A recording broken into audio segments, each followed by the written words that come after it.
We have got Arcane Tempest from Rearmed Sothe as another Arcane Dagger, and this does a -1 special cooldown, and it also has Time Pulse 3 built in, so it can help you pre-charge specials, and you can get up to 14 to all of your stats. So it is going to be taking 25% of foes' visible attack and then subtracting it by 4, and then you're going to be getting a lot of stats in the combat, and it also provides you with 30% damage reduction on foes' first attacks, including the brave hits. So it provides you a good safety net so that you can survive and maybe get the double on the enemy, and then finally it gives you full null follow-up if you've got more speed than the foe.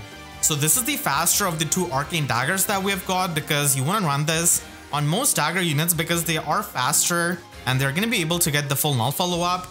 Arcane Void kind of pales in comparison with the guaranteed follow-up attack and less stats. It does have sabotage effect on the foe in the combat, but you'll have to debuff the enemy first so that you can take advantage of it, compared to getting the extra stats out of Arcane Tempest just easily. The special charges which Arcane Void provides is definitely the main thing why you would consider it on many of the Dagger units, because they might not have easy access to the breadth skills. But still, overall, Arcane Tempest is going to be giving you a lot more stats easily, and it can be run on many of the flying and cavalry daggers as they don't have easy access to null follow-up. And Time Pulse 3 can be really good for pre-charging low cooldown specials, and it does have good synergy with many of the infantry skills like Time Pulse, Pulse Up Blade, Infantry Pulse 4, which all could be run so that you can pre-charge lethality or even pre-charge AoE specials. And it is going to be freeing up your infantry units from running null follow-up in their slot B. But Arcane Void is going to be helping many of the cavalry and flyers from triggering lethality on their double hit, because breath is not an easy effect for these units to get either. So that's the only way they can get it, and they don't want to run Heavy Blade or something like that.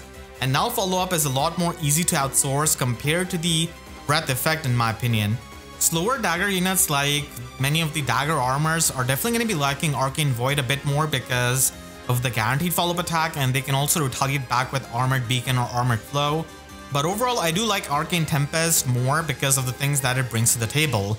And the tier list which I'm going to be showing are going to be considering the stat allocation, because you cannot run preferred skills like Yuri's Foul Play along with this kind of Rearmed Dagger, and the only units that can run their preferred skills are going to be the Rearmed and Attuned units themselves. And there are some of the units that already have good preferred weapon, so I'm going to be pointing them out, and if it's going to be like a side grade or a major upgrade. With the Infantry Dagger tier list, I've got Patty here in tier 1, and she's got amazing stat spread offensively and even defensively with her defense. So even if you want to run some unconventional build with C bonus doubler and Lagoose Friend, she could do it. And Volk is going to be an interesting option here because he's nowhere near his refinery, but his weapon is not the worst either because he does get Null Guard and the special charges out of it. So he's going to be trading that away for extra stats, the full null follow-up, and the Time Pulse effect. So Volk can still get these special charges by running Flash Barrow or Pled skills, and then he can get the Null Guard effect by running Speed Defense Tempo 4 in his slot B. And if you're going to be using any kind of AoE build with his good attack stat, then he's going to be wanting to run Arcane Tempest for that Time Pulse effect. So I'm going to be having him in tier 1 as well. And ending off tier 1, I've got Kat and Renak. Both of them are pretty similar with their stat spread. Renak has got a bit more defense and they can function with their offensive stat spread. And then we have got Colm starting tier 2 off. He's the best blue dagger which you can invest in with Arcane Tempest. But Ilger is going to be coming up pretty close with her stat spread, as you can see. And she doesn't really have as much resistance, but still she does have the offensive stat spread. And even though Lara and Lorem are just dancers, they still can make use of their speed if you want to use them more for the combat. And you can still equip their dance skill because they don't really have a preferred dance. So it does work out for them if you're a big fan of them. And then we've got Gaius and Legault, who have a lot less attack than many of the Dagger units, but they do have that high speed, which they can make use of. And then they have the same defense, which can also be helpful with the damage reduction of this weapon. So that's got a lot more attack and a bit less speed compared to a lot of the Dagger units, so he can run a variety of builds. And then we've got Summer Dorothea, who was recently in Hollow Forms, so you could try and run this weapon with her as well because she is just trying to be an offensive dancer. And then we've got Kagero, who is pretty much like Sothe, but with a bit less offensive stat spread, but still it can work out, especially with some kind of AoE build if you're trying to do.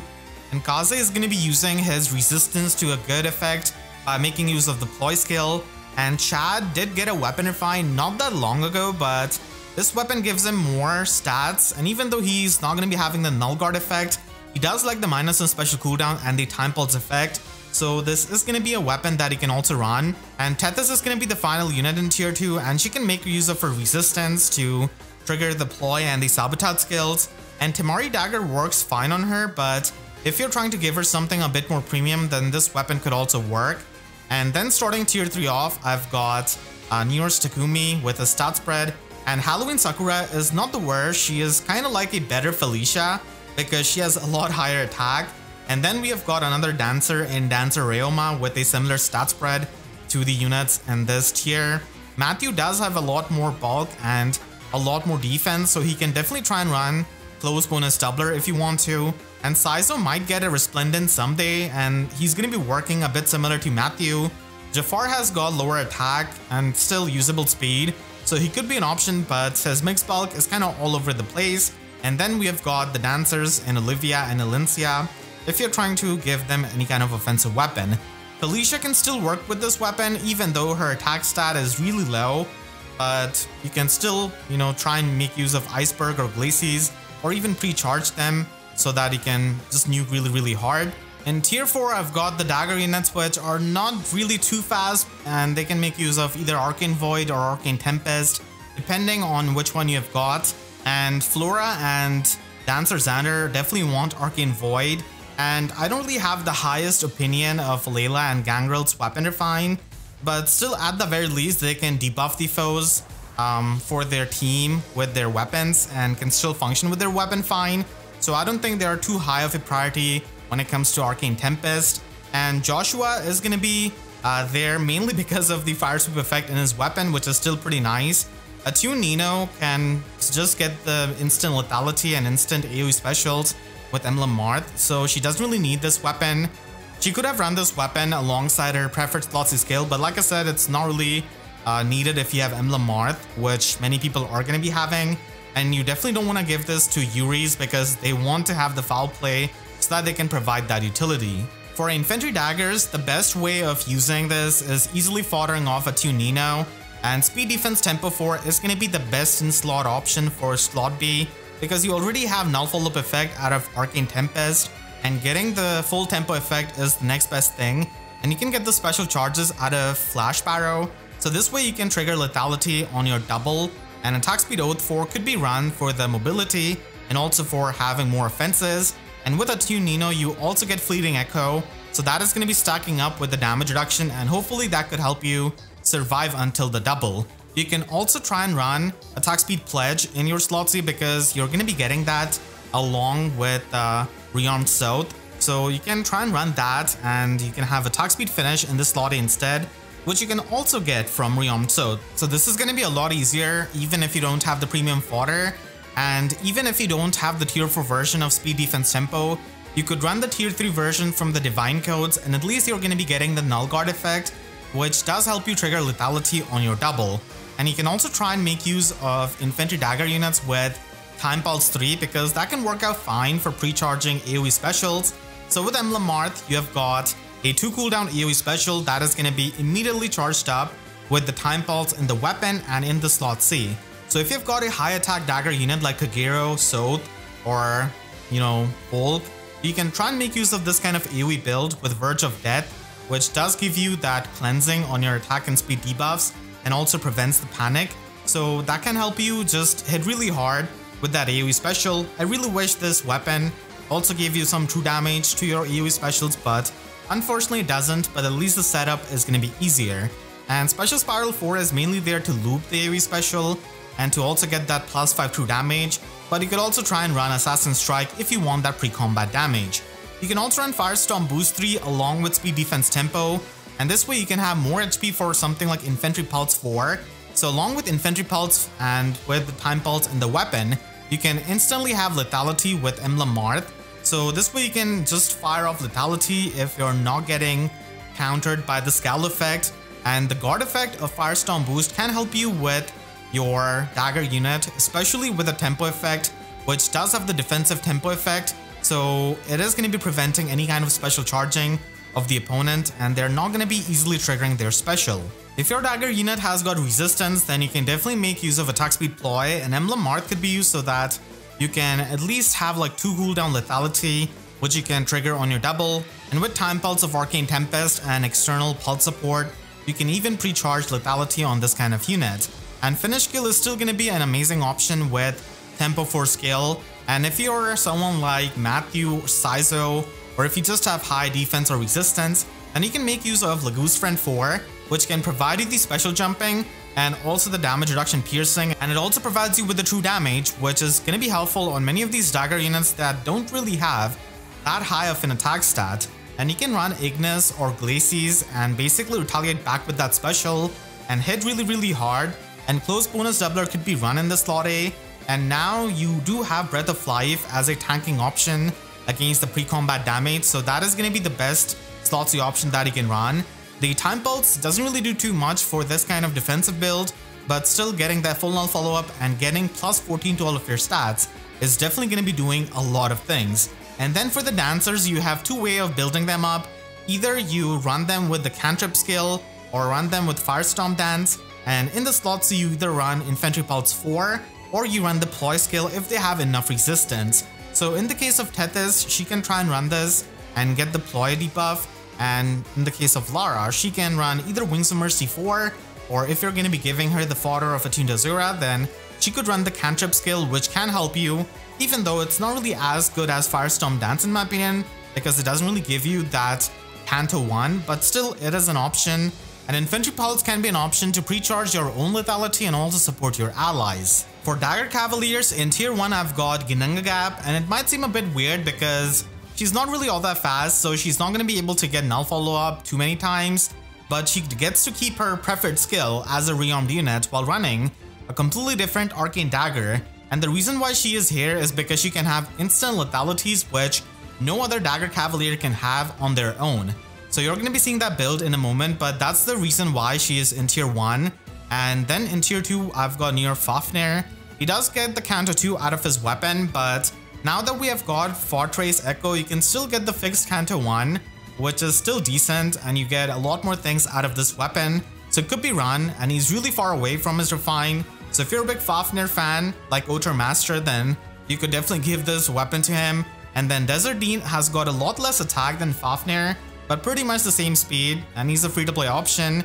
And then in tier 3, I've got Hot Springs Elise, and some are Gunthra, and some are Lind, and some are Ursula, and they're pretty similar to each other when it comes to their offensive stat spread, and even defensively, they're just going to be having a bit more resistance, so they're quite similar in function. Merlinus is going to be getting a weapon refine at this rate in early 2025, so before giving this weapon to him, you could try and wait and see if his refine is something good, or something that can make use of his low attack stat in a unique way. Ginangagap just needs Emblem Marth, and with the Time Pulse of Arcane Tempest and the special jumping of her slot B skill, she can have instant lethality, and that's the reason why she is a good user of this weapon, because no other Cavalier can do what she does, and on top of it, she can also inflict the panic and the debuffs on the foes before the combat with her slot B skill, so she is definitely pretty unique.